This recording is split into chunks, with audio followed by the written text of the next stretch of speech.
بالله من الشيطان الرجيم بسم الله الرحمن الرحيم والصلاة والسلام على من لا نبي بعده Muhammad sallallahu alayhi wa sallam. Chers frères, sœurs en islam, nous vous savons encore très nombreux pour ce nouveau numéro. Eh bien, aujourd'hui, nous allons nous entretenir sur les piliers de l'islam. L'islam, la religion révélée au prophète de l'islam sallallahu alayhi wa sallam. La religion islamique à 5 piliers est basée sur 5 piliers. D'abord, nous avons les 2 attestations, c'est-à-dire témoigner qu'il n'y a point de divinité digne d'être adorée comme cela se doit, et Muhammad sallallahu alayhi wa sallam, paix d'Allah sur lui, est le prophète d'Allah qu'il a envoyé pour nous sortir des ténèbres vers la guidance, vers la lumière. C'est les 2 attestations. Eh bien, quand nous parlons des attestations, c'est 2 éléments qui sont ensemble. Parce que l'islam, nous n'avons pas connu l'islam si ce n'est pas le truchement du prophète de l'islam, sallallahu alayhi wa sallam. C'est pourquoi les 2 vont toujours ensemble. Ça, c'est le premier pilier. Après les 2 attestations, il y a la prière, qui est un élément très fondamental. Parce que vous savez, la prière, comme on le dit souvent, As-salatu wa amhiya silat bayn al-abd wa rabbi. C'est le lien entre le serviteur et son Seigneur. La prière, musulmans mes frères, musulmans mes sœurs, c'est l'identité du musulman, si on peut s'exprimer ainsi. Qui que vous soyez, vous êtes musulman, vous êtes qui, vous êtes el-hajj, etc. C'est la prière qui permet de vous soumettre. C'est le signe de soumission totale à Allah subhanahu wa ta'ala. C'est pourquoi dans un hadith, le prophète sallallahu alayhi wa sallam dit Awwalu ma yuhasabu bihi al-'abdu yawm al-qiyamah as-salah. La toute première chose sur laquelle le musulman sera interrogé le jour de la rétribution, le jour de la résurrection, ce n'est point le hajj et la zakat, mais c'est sur la prière, la salat. C'est pourquoi il est important que le musulman accorde une importance capitale à la prière, de l'accomplir comme cela se doit. Et si vous permettez, nous allons ouvrir une petite parenthèse.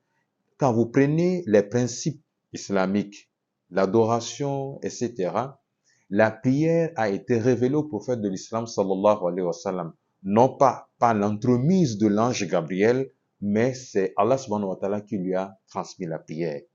Nous connaissons certainement l'histoire où le prophète s'est élevé jusqu'au 7e ciel, où il a rencontré les prophètes Ibrahim alayhi salam, etc., pour prendre la prière pour nous. Musulmans, mes frères, vu l'importance de cette prière-là, nous devons y accorder une importance fondamentale. Le deuxième pilier de l'islam, la prière. Eh bien, après la prière, nous avons la zakat. C'est quoi la zakat? Par définition, nous parlons de la purification. Parce que vous savez, il est sans doute que tout ce que nous acquérons, nos biens, nos richesses, c'est pas de par nos activités, nous sommes commerçants, nous sommes voyageurs, nous sommes fonctionnaires, etc. Tout ce que nous acquérons, nous avons comme bien. Il y a souvent des transactions, peut-être, si on n'a pas triché, l'autre nous a triché, etc. La zakat nous permet de nous acquitter de cette zakat-là pour purifier nos biens. La purification de nos biens. Quand vous vous acquittez de la zakat, vous donnez un quota, comme les musulmans nous l'expliquent, aux pauvres, aux nécessiteux. La zakat est instituée en islam pour essayer d'établir un certain équilibre entre les pauvres et les riches.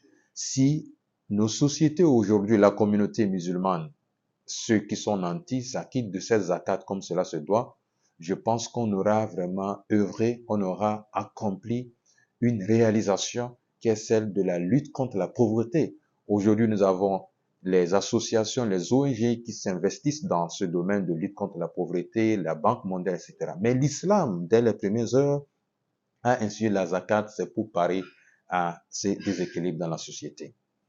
Après la zakat, nous avons également le jeûne du mois béni de Ramadan.